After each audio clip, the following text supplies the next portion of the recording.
gentlemen, can I please have your attention? And I need all of you to stop what you're doing and listen. I don't know how to put this, but I'm kind of a big deal. Can you dig it? Can you dig it? Can you dig it?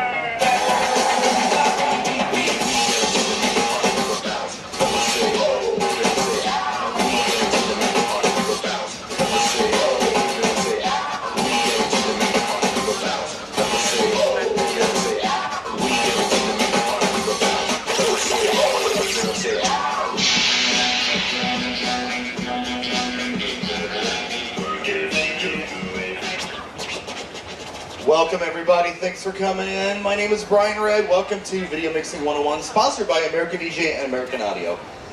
We have on the decks over here, Mr. Edgar DJ Etronic. He's a DMC champion from the United States. Give him a big round of applause. He's going to be just cutting up video throughout the entire seminar, playing around at a low volume, and he'll chime in once in a while with his expertise on this business of video mixing. We also have Mr. Andy Crampton here from Manchester. He is our local expert. We're going to talk to and refer to him for any questions we might have as to how we're doing it here in the UK. Again, I'm Brian Rad, and I'll chime in and help out where I can as well. This is a one-on-one seminar, ladies and gentlemen. If I'm ever talking too fast, please say something. I'm more than happy to slow down a little bit. I know how the dialects can get a little funny.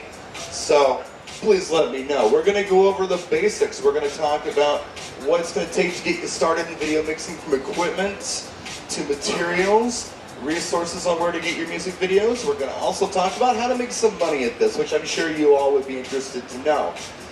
Now, could you please raise your hands and show me how many people out there are currently using music video with your mobiles? How many people out there would love to get into music video with their mobile systems? Please raise your hands. Who wants to do this?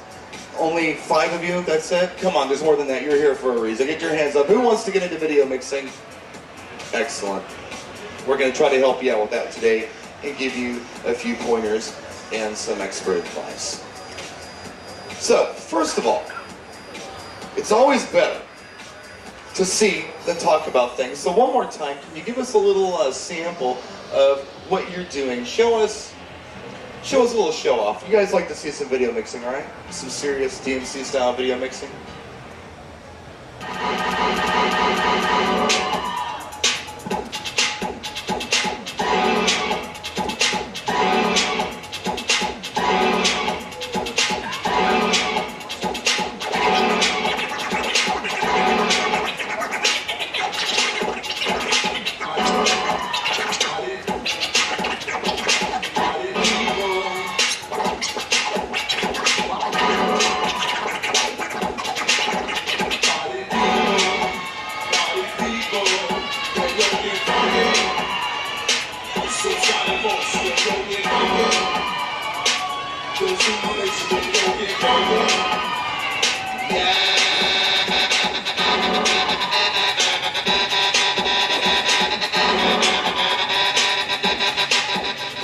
That's pretty impressive, right?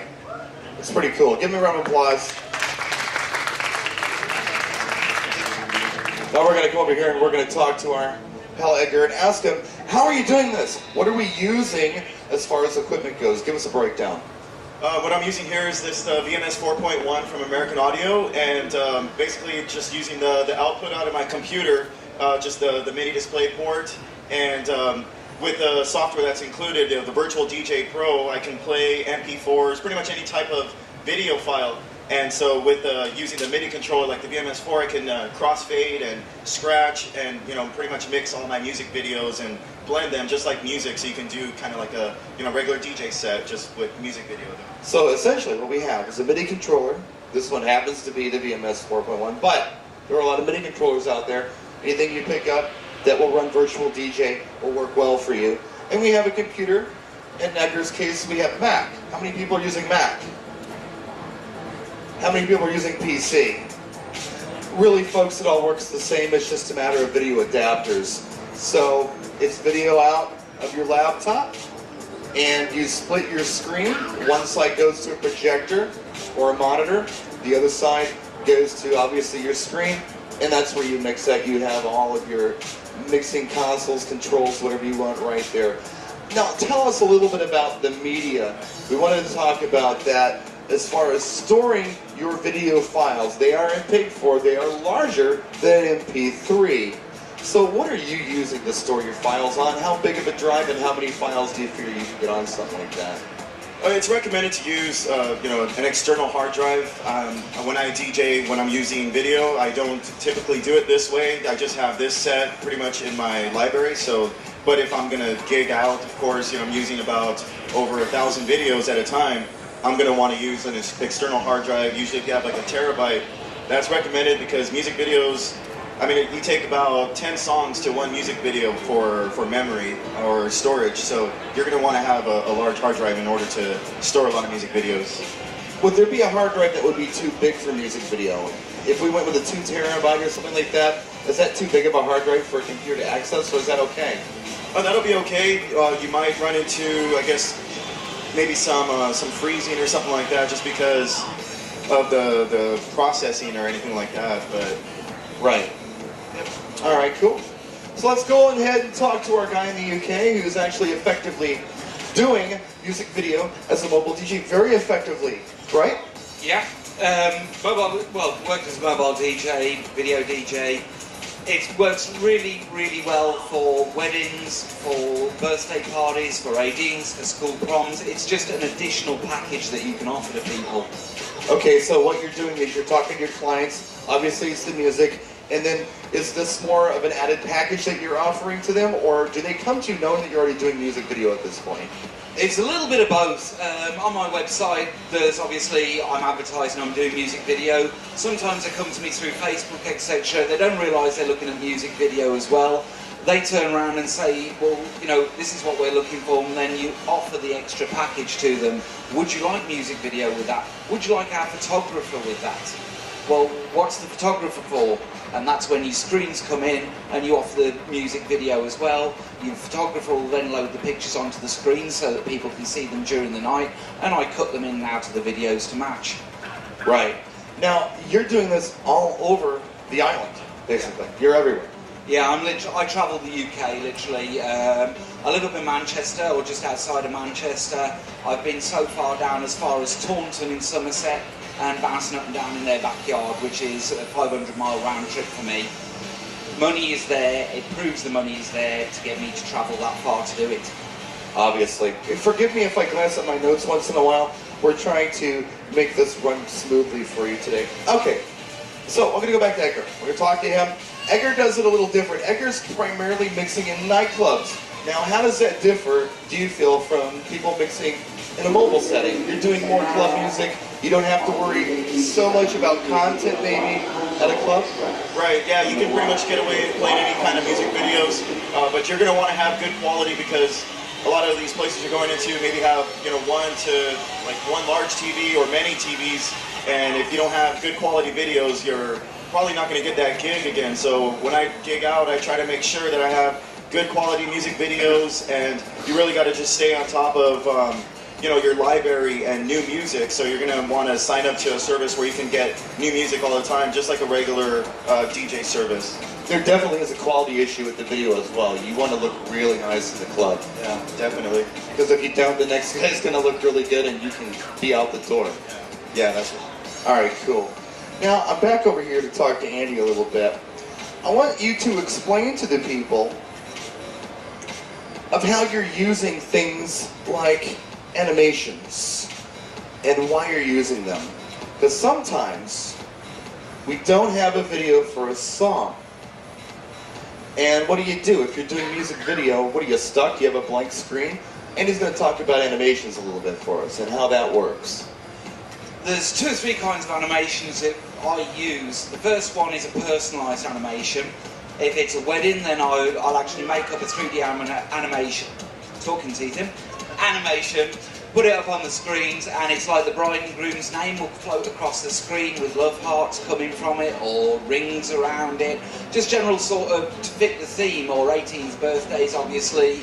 It's at that point I'd sort of drop my name in, you'd end up with Disco Dreams across the screen, wishes whoever's birthday it is a happy 18th. You can also get what they call background animations, which are generic animations that you run across the top. Sometimes it's blurs, sometimes it's just psychedelic colours, but we run those across the top as well. When you haven't got a music video, don't leave your screens blank, I think is the main message, isn't it? It looks bad. If you've got the screens there, keep them used. Or again, like I said, I use my photographer a lot. She comes back to me with the photographs, and we put those across the screens as well. Well, we have companies here at the show, actually. Promo Only is here, and they do a lot of ambient videos. So they're just kind of crazy, weird, kaleidoscope-looking random things that you can actually put into Virtual DJ to automatically play whenever you're playing just a regular old MP3. So that's helpful. And I use it a lot because I do some nightclub DJing as well. So let's talk about some of these animations you're using again. You said that you're using some custom stuff and you're making it yourself. How are you doing this? What program are you using to make these type of custom animations that are maybe best wishes, you know, Betty and Steve or whoever your bride and groom are? Right. The easiest way to do it, or I found, is a program called Bluff 3D Titler. So easy to use, it's even easier than using Windows Editor or iMovie. It's literally put into it what you want, colour the background, and later on you can get creative by adding your own backgrounds, and basically the program does the job for you. You can click it up, set the timeline actually on the video itself as opposed to on a timeline, tell it where you want the animation to be, where you want it to finish, and the program works the rest out for you. So you don't have to be an expert? No. You don't have to be an expert at all, and if you really do get stuck, there's a couple of companies about that do produce animations for you. Like I said, there's Promo Only, Phil Bierman that's here at the moment as well. Both of them, they produce excellent animations at quite a low cost. Right. So I'm going to ask you, Edric, do you ever do any kind of animations like that, or visuals, or ambience when you do video at the bar? Yeah, because as you see, I do a lot of scratching, so what I try to get is my own videos.